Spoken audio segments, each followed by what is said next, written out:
All right, hello everybody, and thank you for opting for the finish at home option of our 4-course tasting menu. I'm going to walk you through this as quickly as possible, although you can go at your own pace at home. Whenever you want to do it, you can do it. We're going to start off by doing the citrus salad first course. And in the meantime, I wanted to let you know that if you are going to eat, in fairly rapid succession, then you probably want to get your lasagna in the oven right now. So put it at 350, and if you have a nice little quarter pan, then go ahead and do that. If you have just a regular pan that's oven safe, that works as well. Your oven should be already to 350, so if it's not, go ahead and get it up to 350, and then you can start the video again. But I'm going to put this in right now. All right. While that's heating up, we'll get down with this first course, which is all about Twin Peaks Orchard's citrus. It's one of my favorite seasons to cook in. I absolutely love citrus, the variations, and all the different ways that you can use citrus. We're going to start out with a little romesco, which is a Spanish sauce usually with peppers and almonds and bread. This one is done with Bloomsdale spinach and walnuts. No bread involved in this one, but nonetheless, for plating wise, which most of this menu is, it's not a whole lot of technical cooking, but I would think that best to go with a white plate on this first course. We're going to use a black plate on the second course, and if you have one color plate, it's no big deal. It's just an artistic expression. You can do what you want. We're going to put this down.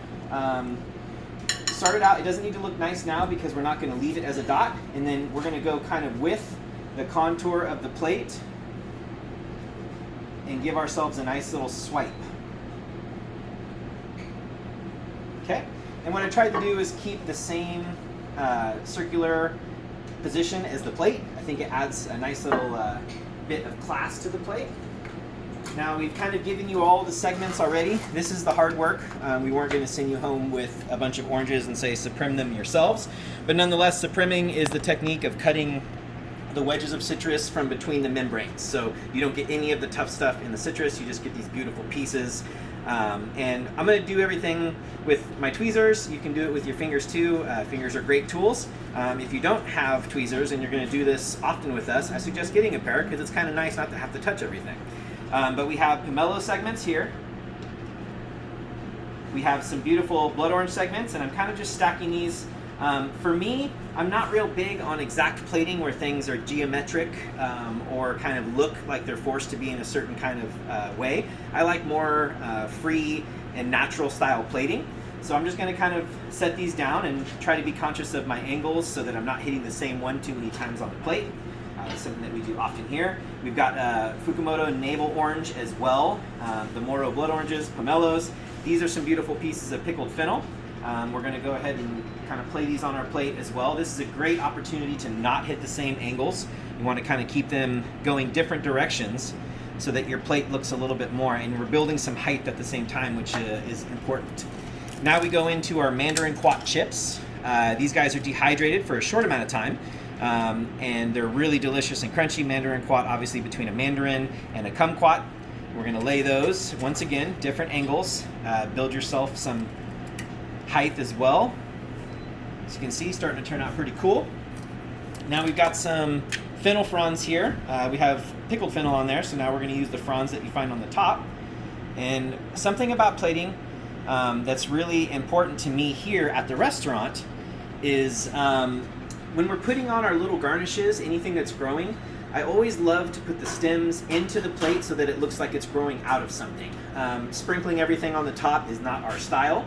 Not that you can't do that if it is your style, but for us here, we want everything to look like it's organic, like it's growing, like it's part of the dish. So kind of fun little thing that we always think about as we're garnishing our plates here at Localis. And hopefully we get to open sometime soon. Looks like that might actually happen, so that's exciting. And we're going to kind of just lay these down, not necessarily in a randomized order, but once again, trying to make sure that we don't hit those same angles over and over again so that it looks a little bit different. And that is the end of our plating for the first course. We have a beautiful aligote by Alex Gomble. We've had to dip into some Charles Adouin aligote as well, both of which are made from the only grape that's a white grape in Burgundy that's allowed outside of Chardonnay. So you have Chardonnay and Pinot as the two main grapes from Burgundy, France. Aligoté is kind of a little mysterious grape that is actually a forefather of Chardonnay. It's a fantastic wine. It's not as buttery, it's not as rich, it's a little more clean, and a little bit acid driven. I really like the way that it pairs with citrus. It's a really fun pairing. So there's our first course. Second course, we're going to get into our hamachi crudo. This is one of my favorite things to eat. Really kind of fun. It has a lot of light colors on it, which is why I want to put it on a dark plate. Contrast and negative space always, for me, look a lot better than trying to pack too much on a plate or use the same colors so they kind of go away. We're going to start out with our slices of hamachi. These have been cured for you already. They're ready to go. We're going to lay those down in the center and try to form a little bit of a circle dead center of the plate. All right, just like that. Now we have some beautiful Napa cabbage. And this is a what we call a Chiang Mai vinaigrette. So it's a cooked vinaigrette with lemongrass and ginger and chilies and lime leaf. Then it's cooked and then thickened with a little bit of cornstarch slurry. But we're going to add most of it in, and then we're going to take the rest and just drizzle a little bit on top of our fish. It's really tasty, really bright. It'll give the fish a little bit of acidity without it overtaking the power of the beautiful green curry that we make here in-house. Put the lid back on. You don't need to make any dishes if you don't want to. And shake this up. Once it's all mixed up nicely, we're going to take all of this and kind of build the wreath around our fish.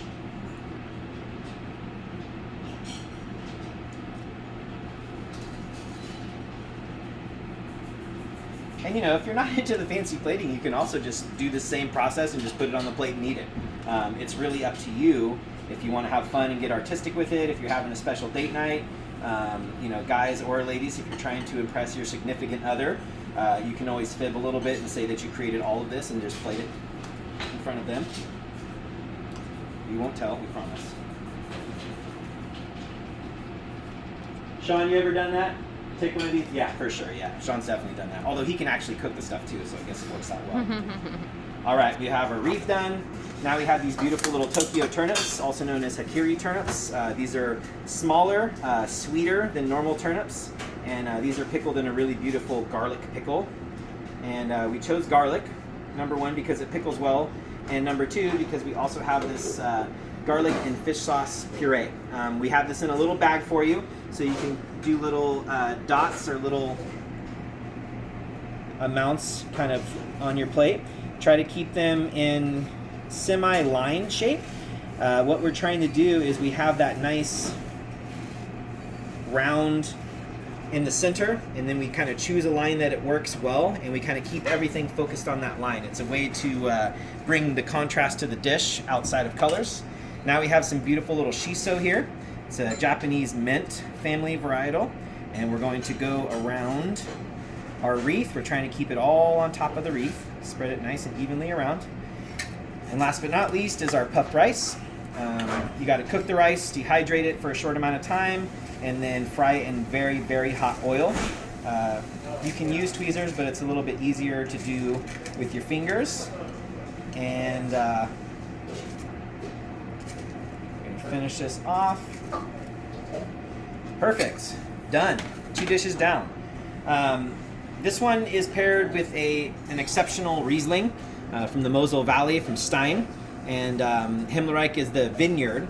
It's a beautiful, non-sweet Riesling. Often we use off-dry Rieslings. This one really doesn't have any perceived sweetness to it, but it does have that wonderful flavor that Riesling from the Mosel Valley has that pairs perfectly with the green curry and the garlic. So now it's come time to plate our lasagna.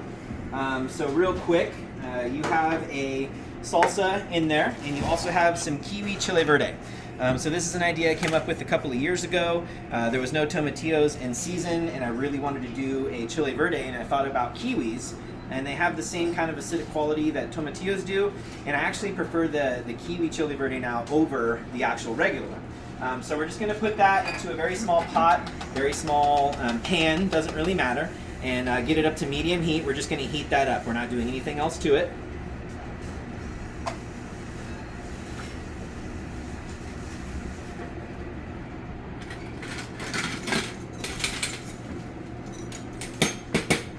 called a bane, by the way, and at home even, it's so nice to have all of your utensils in some hot water. Here we use distilled white vinegar to keep everything safe and secure.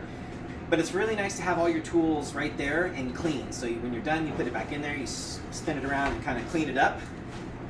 Might be something to think about for home chefs and people that want to plate elevated food at home. So while that is heating up a little bit, be careful leaving your spoon handles over flames. They will burn you. We're going to check our lasagna. The top should be looking good with a little bit of color. Bubbles happening right there. Like I said, I'm going to lightly press this into the center, leave it there for just a second, bring it out, and it's still cool to the touch, but we're going to pretend like it's not. That way we can plate this up, otherwise you guys are going to be waiting for me to finish. Alright, we got some bubbles on our kiwi chili verde. Plate this right into the center of the dish. Move it around to get that perfect circle right there in the center. Use a little spatula. And lay that right on the top. Center there. Now we have a salsa that's made with kiwi, pomegranate, some beautiful purple daikon radish, minced cilantro, and finished off with a little bit of lime juice and salt. Really delicious take on salsa. Inside of your lasagna here, you have a lime pasta, some beautiful llano seco pork that we do in the kiwi chili verde, some Oaxaca cheese, which is kind of like a Mexican version of mozzarella. And then we're going to top it off. So I'd like to just go right onto the top and let it fall off the sides. Every time I try to place it nicely on the sides, it does not work out. Every time I try to just put it right on top and let it fall on its own, it looks a little more natural, a little bit more beautiful. And that's it. Done with that one. This one is getting paired with one of my favorite California Pinot Noirs by a woman named Kareth, who makes exceptional Pinots from Santa Lucia Highlands Vineyards Pinot Noir. This one specifically is Sobrantes, which is in between Gary's and Pisoni vineyards. They kind of tore up both of the vineyards and planted Sobrantes in the middle. I think her Pinots are some of my favorite in California. I hope that you enjoy it with this. It has a level of balance to it that is not like every other Pinot, and I think it pairs perfectly since the lasagna doesn't really have spice in it. It is chili verde. It does have a lot of spice characteristics, but not spicy. And I think that really works out well with that. Last but not least, kind of a fun dessert. This is the Café de Olla. I'm actually going to get it in our little pan right here.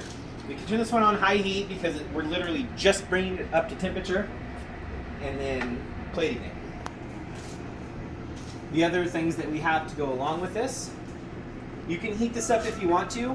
You can put it in your oven for a very short amount of time. Don't overcook it, but just a couple of minutes to kind of warm it up, but it's perfectly fine how it is. This is laminated pie dough that we egg wash and then cover with a bunch of cinnamon and sugar and nutmeg and then bake it off. So it's kind of like croissantish in the middle and on the sides. We have a beautiful caramel that's made with a bunch of cloves, so it has that nice clove characteristic. And we have a spiced chocolate marshmallow. So this is a little bit of chili powder in there with the chocolate. We make the marshmallow in house, of course. You can toast the marshmallow on the top if you'd like, or not a big deal. But what we kind of wanted to do with this one was have fun with it. So we're not really plating this per se. We're just going to bring up the Café de Olla. Fun story. My wife Jessica is behind the camera, and I took a trip to Mexico City a couple of years ago with some good friends of ours. And we got there very early in the morning, and we were just kind of walking around. There really wasn't very much open. And we get to this market area, and there's this cafe that was packed. So we were like, well, let's go. I didn't know what to order. I got nervous, so I just literally said Café de Olla because it was the first thing I saw on there. We didn't know what it was. And it was this, we went into this beautiful old park right in the middle of town there and sat and ate this drank this lightly sweet coffee with all these spices in it. And it was so good, and it was just, that'll be a memory that I know, remember forever. is just an incredible, amazing opportunity to have something we never had. So we've always loved to make Cafe de Olla since then. We're using Remedy and Supply Company coffee. This is their No Hands blend. They are the people from the Pour Choice, and we do this with them. And it's a pretty fun project that they're doing, sourcing their own beans, roasting it to their likings. This one has a lot of those caramel, notes that we were looking for to make Cafe de Olla with. But as you can see, it's nice and hot and bubbly. We're just going to pour that into there. Now here's where it gets kind of fun, because you can do whatever you want. Now we drizzle this over the top, torch the marshmallow for you. You can even just set this on top. That'll warm that up a little bit. Then you can just kind of go with your caramel. Like I said, you can do this different components each on their own if you would like, or you can stack the whole thing up. And then literally you can just push this into the coffee if you'd like. Or of course there's always the dip option like this. Like I said, you can toast this or not, but that's it. With that, you're completely done with your 4-course tasting menu. This one we paired with a cocktail. I have a lot of fun doing cocktails because I kind of see them as just another way to use flavors together, more like a dish than actually a cocktail. The one that we're presenting now has a beautiful coffee liqueur from St. George, which is in San Francisco, some beautiful mezcal, as well as some lemon juice and baking spice simple syrup. So it's bright, it has a great finish, it's not super sweet, and it pairs really well with the Cafe de Olla and all the components that we give you with it. So thanks for ordering. We hope we can do this again with you guys, and have a great night. Thanks everybody.